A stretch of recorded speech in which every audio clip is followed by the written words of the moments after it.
Hello my dear students of class 9th. Today in this video we will learn the third chapter of biology, that is why do we fall ill. So it's a common question, why do we fall ill or why do we fall sick? So there are various reasons for which we may fall sick. It may be caused due to the lack of nutrition or a balanced diet, or maybe lack of vitamins, minerals, etc. Health and disease in the human communities are very complex issues with many interconnected causes. We also realize that the idea of what health and disease mean are themselves very complicated. So here, health and disease are two completely different words which have a different meaning. We have seen that the cell are the basic unit of organism. Cells are made up of a variety of chemical substances like protein, carbohydrates, fats, or lipid, and so on. Cell is a dynamic place. Something or the other is always happening inside them. In our organ or tissue, there are various specialized activities going on. The heart is breathing, the lungs are breathing, and the kidney is filtering the urine, and the brain is thinking. All these activities are interconnected. For all these interconnected activities, energy and the raw material are needed. Food is a necessity for cell and the tissue function. Anything that prevents the proper functioning of the cell and tissues will lead to a lack of proper activities of the body. So in this chapter, we will read about the health and the diseases. So first we will discuss about health. What do you mean by health? Note it down that health is a complete state of physical, mental, and social well-being. Here is an example given. For our grandmother, being able to go out to market or to visit neighbor is a being well, and not being able to do such thing is a poor health. So health is therefore a state of being well enough to function well physically, mentally, and socially.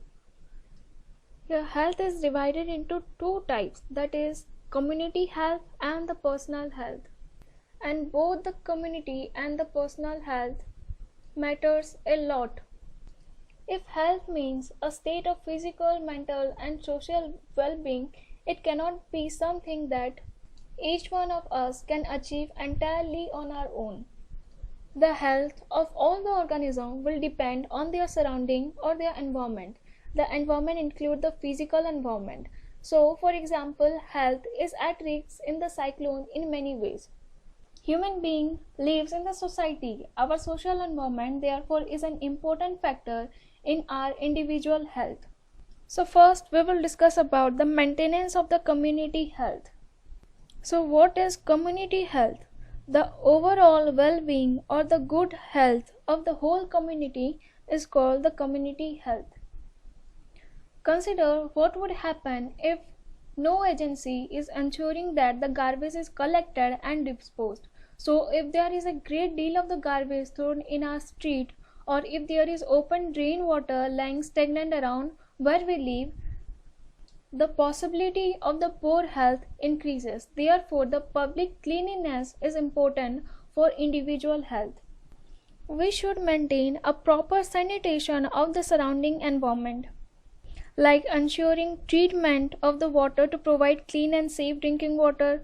Second, employing sewage and the drain water disposal system. Third, a proper garbage disposal.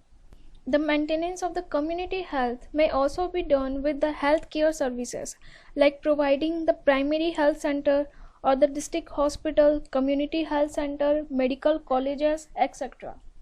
So all this is about the community health. And second is your personal health. Personal health includes the state of physical, mental, and social well-being of an individual. So the personal health is totally dependent on the community health. Next we will discuss about the disease. What do you mean by disease? Note it down that any disturbance in the structure or function of any organ or a body part is called the disease. Or you can also say that the malfunctioning of the normal state of living organism that disturb the performance of vital function is known as disease. This is the diagram showing the prevention of the transmission of diseases by maintaining the sanitation and the hygiene. So these are the 5F related to transmission of disease. The first one is the fluid. As we all know that water is a vital resource for life. All the plant and animals require water to eat, grow and reproduce. Water gets contaminated when infected by bacteria or other microorganisms from the sewage, garbage or excreta. Such water, when mixed with the clean water, can cause the sickness and the waterborne disease such as cholera, hepatitis A, food poisoning, etc. So we should protect the water source and treat and store the water safely. The second F is the fingers. Finger and long nails collect dirt which may go inside our body with food. This dirt may carry pathogens which causes disease. So we should wash our hand properly before preparing and taking food. The third one is the flies. Flies are the common carriers of the disease causing germ, that is the pathogens. Flies are attracted to open food, sewage waste, etc. When they sit to such threads, the harmful pathogen stick to the flies and the flies transfer this pathogen to food, eyes, skin of a person and thus it is make the person infected. So we should cover our food properly so that no fly can sit over them. The fourth one is the filth. Every day a lot of waste is produced in our house, school, office and factories. If this waste do not dispose properly, it can be very harmful for our health. Waste can be solid or it may be a liquid. Waste attract the flies which carry germs of the disease to food item. So we should clean the vegetable and fruits before we use it. The fifth and last one is the flood. People at times are habitual of dumping garbage in the open surrounding and the other fecal matters like excreta of humans and animal in the open, which lead to the development of unhygienic surrounding which breed pathogen.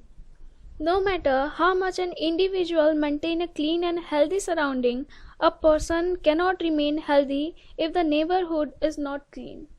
So we should maintain a proper drainage system. The drain of the house and the street should be cleaned regularly.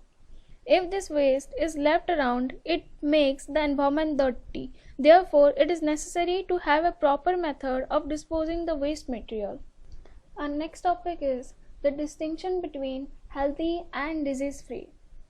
We have already discussed about health and we have also discussed about the disease. But what is the difference between healthy and a disease-free person? We can see that it is possible to be in poor health without actually suffering from a particular disease. Simply not being diseased is not the same as being healthy.